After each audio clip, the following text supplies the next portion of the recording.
All right, without warning, we back at it with another video. 2021 started kind of slow for music, but we got mad fire coming out recently, and some mid and some trash, so we're going to talk about it. Tons of big artists dropped albums recently. Tyler, the Creator, Migos, Pierre, Bourne, J. Cole. So a lot of new music coming out. What have you guys been listening to the most, been the most excited about? I think you got it. You got I it. was gonna say respectfully for me, album of the year right now, definitely Call Me Forget Lost. I was rocking with the Migos, but honestly with the new Tyler drop, I forgot with COVID and all this shit, like how nice it is to like have music to be like excited for. Like I feel like there hasn't been a big drop like this. Maybe since like probably like Savage Mode 2 or like something like that, I would say for me. But I've been rocking with those, and that new J. Cole is pretty alright too. And Yeah. T-Lop 5. Yeah, there were some big ass drops, a lot of big album rollouts. I just like to see it because COVID, you didn't really get to see the big album rollout. And when someone like Tyler drops, you get to really see like he's gonna get the merch. He hasn't even really started shit yet. We don't know when it's coming out, but there hasn't been any merch or anything like that. But I just love to see rollouts like that. Hall of Fame rollout was dope, and it was like super nice to see all these super hyped up albums actually come out. But like some were disappointing, some were great. I personally think Tyler's was the best and is gonna have the most replay value later. But I also like Migos shit was fire. I didn't love Polo G's album, and I thought there was some like this and that like could have gone without. But overall, we cannot be mad at music in the past month. I mean, it's definitely exciting to see Tyler drop because a lot of big artists were not dropping during COVID. And I just love his rollout. Like he said himself, he hates when artists hype up an album and just take forever. He just put out his singles, put out his videos, started giving like people a taste of his new character, and then the album was out. But in terms of what I've been enjoying the most, I definitely been listening to T-Lop 5 the most. That's my favorite album this year so far by a good amount. But I love Tyler's album as well. After that, I honestly like Culture 3 more than J. Cole's album, to be completely honest. And then for as far as mainstream albums go, the rest kind of goes from there. Yeah. Yeah. I definitely feel an energy shift from every single one of these artists. Like you were saying, post-pandemic, I hear a lot of like tour-ready albums. Like Yeah. I could 100% see Tyler blasting all these songs at Day in Vegas. Another show that's going to go insane. That's why they were saying like, what's it called? He's gonna drop because he's headlining Lollapalooza, and I think is Camp Flognog this summer. Are they doing one this summer? Maybe not. Maybe. I don't know, but I think definitely there's more drops to come. At least, do you think Drake and Travis are gonna like? Is that gonna be a thing? Like we're gonna get Tyler, Drake, Travis, Kendrick maybe this summer? Or is that too much to ask? I think we'll get them in the fall. Personally, I think. Especially with the artists like Travis, I think his rollout's going to be so big that, like, and right now he's just hinting at stuff. Like, I think he had a new snippet, and, like, we see him with, like, kind of his more, like, futuristic Utopia fits, like, at the Dior show and stuff like that. But I definitely think it's, like, an early process of his rollout. Yeah. Same thing with Drake. I feel like he's going to make a little bit more noise before he comes out with the album. Yeah, for sure. He did that with Scorpion too, had just like insane singles. For somebody like Travis though, I don't know if people really pay attention, but like Billie Eilish like album rollout is going on for like 2 months. Her album's coming out later in July. Something like that is gonna be what Tyler's gonna do, or not Tyler, Travis. It's gonna be like probably a lead single coming out a month beforehand, going as big as possible. The merchandise is gonna be like executed insanely on drops like that. Drake's been doing shit with like Chrome Hearts, crazy collaborations with OVO. Like we did one with Bape in the last fall. You're gonna see like even bigger and bigger album rollouts. Especially labels need like they could get a little more capital from their big artists now since it was kind of dry, especially for not getting tour money from the artists. Like there's gonna be some insane album rollouts in the fall. Kendrick, I'm not too sure about. They did us a little teaser when they gave us the Deuce and when with Isaiah Rashad. Yeah, they had like a big they were rollout. Saying, they were just like hyping up like, oh, a top dog artist is dropping tonight, and like didn't say which one. But I think most people knew it wasn't Kendrick. He's not gonna do it over an Instagram post. He's gonna do some whole crazy shit or like drop a song or something. I don't know. I feel like he could drop a surprise album like on some Beyonce shit when she did hers like that. But it was funny. Like if you saw the Day in Vegas poster with Kendrick headlining, like it said specifically it was like from Section 80 to Damn. Yeah. So like they gave him an out, like telling people do not expect to be hearing any type of new music at this concert. Also, too, we can't forget we're talking about these other artists. For everyone who loves drill, how you feel about new Pop Smoke July? I think it's 14th or somewhere around there. Are you excited for that? I mean, I'm neither really here nor there on a posthumous album, but like before we get to that, out of these albums that were dropped this past weekend, which one's the go-to? Which one's the one you can throw in the trash? From this last weekend, definitely not an unpopular opinion whatsoever, but I think Tyler's is the one that's staying in rotation. For one that I'm throwing in the trash, Ski Mask fans, I'm sorry, I don't think that Sin City mixtape was it. Personally, for me, I thought a lot of the beats were too abrasive. An artist on his level, I would like to see get a lot more complex production than just having like the same distorted 808s and like kind of just simple synth loops. And like his voice on it was just like very abrasive to me, but I could see why people like it. But for me, it's not going to get that many more spins. Or do you think people just like it because it's finally new Ski Mask after like 3 years or whatever? Yeah, and I think people aren't taking it that seriously. They know Ski said he's going to drop 3 tapes, and this isn't really his album. So, like, for me, I'm still going to be super excited when his album comes out. Just don't, like, think that project is going to get too much replay for me personally. Yeah, replay-wise, I'm not going to say I chat and listen to, like, the full thing. I listened to some songs that, like, one of my friends are really, really big Ski Mask, and he was like, gotta listen to these. Even then, I still didn't like them. I don't know who exactly he's working with, but like Noah said, I'm not, like, a super big fan of, like, how raw that tape was. I think there probably are some people that want to see that from Ski Mask, but that just wasn't for me. Tyler just came out, like, that album really is beautiful. Tyler as a producer is absolutely insane. And it kind of just, like, when you hear an album like that, to me, it blows other albums like Hall of Fame out of the water, at least in my opinion. Even the off-season, to be honest. When you talk to people like that, like in terms of J. Cole and Polo G, where they had big album releases, to me, it's like, I don't want to say they were moving in the wrong direction, but there was just no expansion on any sound, breaking down new barriers. Like, they were, of course, solid albums, but I want to hear new stuff that I've never really heard before. Like, when you, like, integrate people like that, like, all of those people can get as many features as they want. Yeah. Like, my favorite song in the off-season was My Life, because that's what I felt like J. Cole actually was doing something he hasn't completely done before, and as well gave love to a smaller artist. Mm-hmm. But there just wasn't, like, a whole lot of movement in the past, like, month outside of Tyler, and that's why I think that one's the one that's going to just last a long haul. Yeah, I definitely agree. I think Tyler is just creatively in a way different tax bracket, like when compared to the other drops that were around. And I think that's kind of how we felt when Whole Lotta Red dropped. Is it's just significantly something way different than anything else around. Kind of taking new steps, strides to try new different things. Yeah, every single Tyler album you hear, it's going to be something new. Even if it's kind of a combination of some of his older styles, like a lot of people have compared it to like Cherry Bomb and Wolf, but like it's not completely like either one of those albums, you know? Yeah, especially like you talk about Whole Lotta Red. Like Calling Me Get Lost, you say he's experimental. It's like Whole Lotta Red, but it's actually good with the experimental stuff.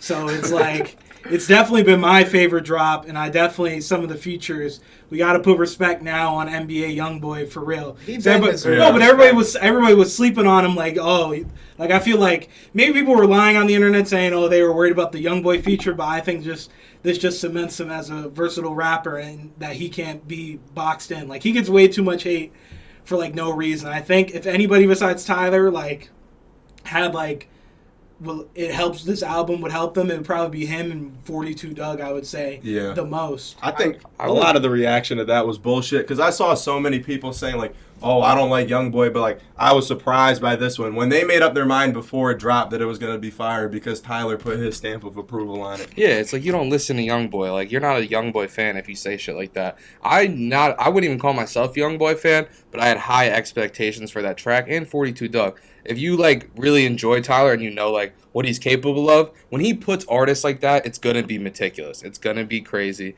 And it's not going to be, I wouldn't say that his project was innovative, but it was definitely, like, expanding on a sound that he had already created. Cardi, on the other hand, was, like, innovative.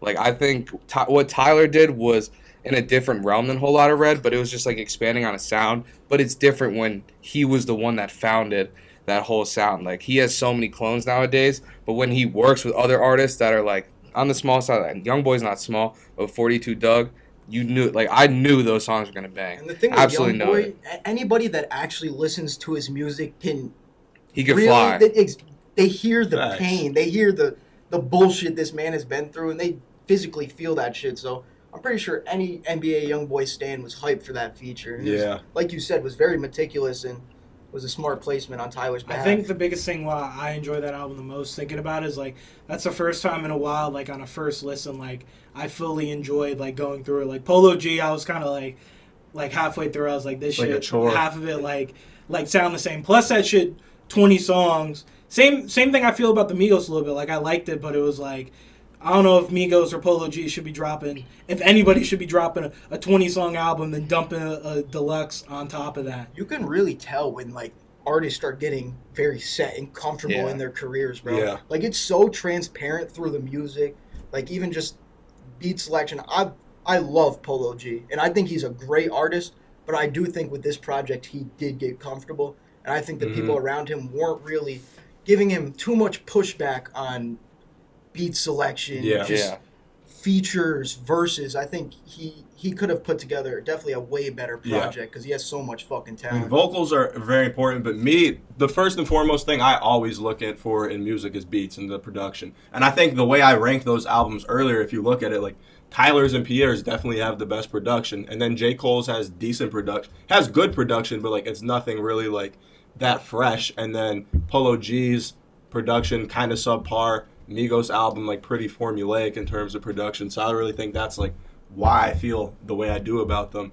You also bring up that like a lot of artists seem to like be making music that's getting them ready to perform, which is something I kind of see. Like Tyler, anything he drops is going to translate well into live music, but he was really taking it back to focusing just on his bars and like making stuff that's kind of, I mean, some of it was more like old school, but some of it with more trap influence and stuff that's going to really bang when he performs. Same thing with Pierre, like with songs he came out with like 40 Clip or like Sauce Boy 2. Like he's rapping a lot more rapidly and like the beats kind of have a lot more power to them than other ones they've had. And I kind of like that energy for the summer. Yeah, I kind of like how you said comfortable, because that's like what I was trying to put into words too. Because I didn't feel like many people took an extra step. Obviously, these artists are many millions of steps ahead of like just regular people making music, but when you think of like, it's hard to judge people not based on their older work, like seeing if they actually made improvements and like taking extra steps to see if they could outdo their last, obviously. And I just didn't really see that. I like T-Lop 4, but I think T-Lop 5 was not a big step, but definitely a step ahead. Tyler's, I think, was a great step ahead. But when you talk about like culture, Polo G and stuff like that wasn't like a big step to me, and they did kind of get comfortable in their sound. I think they did obviously go for the hit music, and I think they got it, but I think they were just too stuck on like wanting to just please their audience when it's like, because they're all like, especially Polo G, he was one of the most hyped, like that was like probably one of the most excited I've been for an album drop from an artist that's fairly new, besides like when Cardi came out and stuff like that. And I can't say I was like super, like, I wasn't just like, I didn't love the album, and I was expecting him to just like be a little bit more innovative. Like, he has a story, he has a sound, and he's proven it before. But I just like, maybe I had high expectations, but like there just wasn't a big step in his project. And I agree with the same thing with J. Cole. I think J. Cole could have really broken down barriers. That album to me wasn't even better than his the album for his entire label and stuff like that, like Revenge of the Dream Chasers. I love that album compared to this one too. Even KOD, I don't think the off season's better than KOD, bro. Yeah. I would have loved to see, like, with Polo G, just double down on the new hot drill wave that's coming through, or the Migos really like dive into the new trap wave, whether it's like So Fake or just some crazy new shit that's going on, just like not feeding off of it, but just seeing something new creatively. I think the thing with the Migos, and I actually saw a video on YouTube about this, is how like Culture was like the original one, like lightning in a bottle. Like, you ain't never gonna make some shit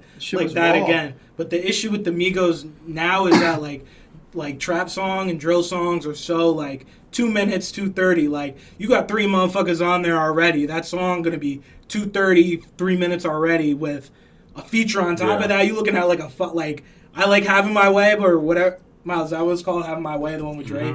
Yeah. Like, I like that song, but that shit's like a 5.5 minute song. Like, nobody, like that shit, like nobody's gonna listen to. It's hard to listen to 10 trap songs that are like 5.5 minutes in length. I don't know, but I like the longer songs when you got a more condensed track length. Yeah, with 20 like, songs. Yeah, like Tyler's songs, most of them are pretty long, like 4 minutes around. The Pierre album had tons of long songs, but it's just like the whole album as a whole was more concise versus like the Migos, I think, album was like an hour 15 minutes or something like that. Then they dropped plus a deluxe. And it's like I get they've had like 3 years since their last drop. They probably got a lot of music stocked up. But in those 3 years, you could really take time to make that fire and like keep a condensed track list. In Culture 2, Deluxe was almost 2 hours. Yeah. That shit was almost 2 hours. Don't get me wrong though, a lot of Culture 3 was fire. Like some songs like Picasso's Straightening, like Vaccine, they had some of my favorite Migos songs in like the past couple of years, honestly. But all in all, like it probably could have been a way more consistent project. The truth is, for the Migos, the pressure was kind of on, bro. They definitely knew, or they saw the media behind it. Like, Culture 2 wasn't obviously as good as Culture. And in this time, we saw Culture get to grow as one of the best trap albums of all time, at least in my opinion. I don't really think that's a hot take or anything. But they were really at a position where it's like, we could say the same and try to give the same thing as a Culture when the sound's not the same as 4 years ago. It'll sell well. People won't hate it. Or you're in a position where you could try to expand more on a sound. And if I was somebody around the Migos, I would be like, bro, y'all got to just like go crazy, like try some new shit out in the studio. And it just doesn't seem like they did that. Yeah. Like in that whole, like just what the album sounds like, I just don't think there was like a studio experience where they were really trying brand new shit, working with new producers. Even though you obviously have the producers you fuck with, you still, like, if you're and as innovation and as big as the Migos have gotten, I would have loved to see them just go stupid and try something out totally new. And if it's ass, bro. People are calling this one ass anyway. So I would have just loved to see, like, just more, just, like, go for it. Because I think the Migos are that talented, especially Offset. I think you can tell just, like, their focus, especially as well, like they just give a fuck about getting the streams and getting the bag. So they drop the deluxe, and they drop 3 separate ones that are just songs like Take Off, Offset, and Quavo's Way. Like, bro, like, what are we doing here? And Polo G still outsold them still. How do you feel about that? I'm saying, how do you feel about that? Like, Polo G outsold the Migos going head to head. I mean, I can't really be like the spokesperson on this, but I think it definitely like. Or like how big of a W it it hurts the is. genre a little bit. Like you're literally just trying to flood shit out there just for like the stat of having a #1 album, or just simply for the bag. I'm glad Polo G outsold him. I mean, it just shows the strength of his fan base. It also shows the power of the youth. Yeah, does it surprise you? Hell no, bro. Look at you make TikToks. You see all those kids in your comments. They love Polo G. I don't know, and that's the other thing too. Like, but talking about that stuff that annoys me, like the internet is like the whole like mid G, Polo G. Like, I don't think Polo G, like the album is like bad is like the issue. It's just like formulate. Like, it's nothing like Miles said, like expansive. Like, don't get it confused. Like the Polo G's not like bad or it was like a bad album, but like, bro, like Polo G is a sick rapper and he has crazy vocals. It's just like, I don't see when you're at that level of fame and like resources, why don't you get some crazy Metro beats, like some fucking crazy Pierre beats, or like even like someone, like, I don't know, some Cardo, or like just switch up your sound. Bro, no reason you should not be in the studio with Chief Keef, with fucking the hottest drill rappers in the UK, New York. Like, there's just so many hot spots for his genre that he could have dove into, just made this album all-encompassing, a better project. I think he's gonna bounce back though, because I mean, it seemed like you just saw like his Instagram live and stuff. Like, he takes a lot of the criticism to heart, and I respect. He's also young as shit. He's only like like 18. That's the thing too. Is like he's like 21, 22. Still, no, he's still young. That's still mad young though. Sure. But it's like when all the Piano G stuff started, like people started saying that. The thing they got to realize is that he was in the mainstream spotlight for like 1 year. So I feel like it's perfectly fair for an artist to develop their sound. If he's the Piano G sound, he can ride that out for like a year or two, get big as fuck off of it, and then switch up the sound. I feel like people were like demanding him to switch it up soon. I don't even think maybe he didn't, I can't speak from like, or any of us thought like the GOAT was going to be as big as an album, like, or like how much praise it got, all that critically, commercially, and all that stuff it was. Bro, that shit had such a cool creative direction behind it though, even like down to the individual songs, like Martin and Gina, the entire music video, just the nostalgic feel of that. It had, you knew what he was doing with the project, as like here it was way more like a playlist. And also, he got like a whole, don't he have a whole label now too for himself too and all that shit? Ben had a label. Well, I'm saying that wasn't all on the GOAT though, right? Like, none of those had like score or anything on it, right? No, there's definitely a lot of pressure on him though for a young ass artist. Other thing like I really respect is when artists pick out their features right. Like someone like Tyler had a bunch of features you weren't gonna expect. Most people did not expect Doug or Uzi or Youngboy in this. Versus like the Migos, I feel like their formula was just to go in the studio, make like 100 songs in a flash drive, pick like the 10 or not even 10, like the 20 best ones, and then just figure out like where do we need open verses and just get all the biggest artists in the world. Get Drake, some posthumous Juice WRLD, and like Pop Smoke features Justin Bieber. Like, I mean, and some of those songs, I like the Bieber one, I like the Juice one, I even like the Pop Smoke one, but it's just like their formula is just like so unartistic. That's the one thing about the Migos too. They're super like straightening the formula, the process. That's the whole Migos thing, and I think they thought they got that like down pat. Like people still praise the Migos, but you can tell they just don't surround themselves with people that really push them. They're probably surrounding themselves with people that are like, y'all are the GOATs, y'all are the sound of the streets, and they might not be keeping up with shit like that. It's facts. They might. 100%. That's what I'm saying. That's why I was laughing, because like you are 100% right. Like, there's definitely not enough creative pushback in the stew. And I wonder what those QC label meetings are like, though, because, I mean, they're definitely envious of Lil Baby and, like, the success he's had. You think maybe someone like Coach or something would be like, oh, if y'all want to be getting Baby's type of promotion, you got to make Baby-type music. Facts. But I don't know. I feel like they aren't having those conversations. I think they get Baby-type promotion. I don't know, bro. They were promoting their merch and just like some like shitty. No, they don't got. They don't make. They do probably get Baby type promotion. They just don't make Baby type music. Like the Migos is like the people that made QC. Yeah. Like Quality Control would not be what it is without them. They definitely the heart of that shit. Promotional wise, numbers wise, they put hundreds of $1,000s into whatever goes on, whether it's him or Lil Baby. It's just like whether or not their albums flop. It's just like if you don't make hit music, you don't make hit music, and everyone in that label has the caliber to. It's gonna be a process, and it's like you can tell that Lil Baby put way more work into his singular project. Like the features on that shit, meticulous. He was even putting his boys on and shit, and their shit was fire, and he was carrying shit. The Migos was just like, I feel like they kind of kept it a little quiet, kept it a little original, when they should have just been going a little bit harder. I was so hyped for Culture 3, bro. I was like, yo, Migos season, it was dope. It just wasn't anything crazy. While we on the topic of that, of like trying to get the streams and just make hits or whatever, I forgot the album we forgot about since it was ass. That new Khaled. How do you feel about just, you talk about motherfuckers just going on the flash drive and just spitting a quick 16. How do you feel about like them Khaled albums? I feel like we have this conversation every year. Every time he drops. Every single time, bro. Let me reiterate. You can't put the same people on the same album every year just because they're hot and just expect it to be good. The first time it was cool.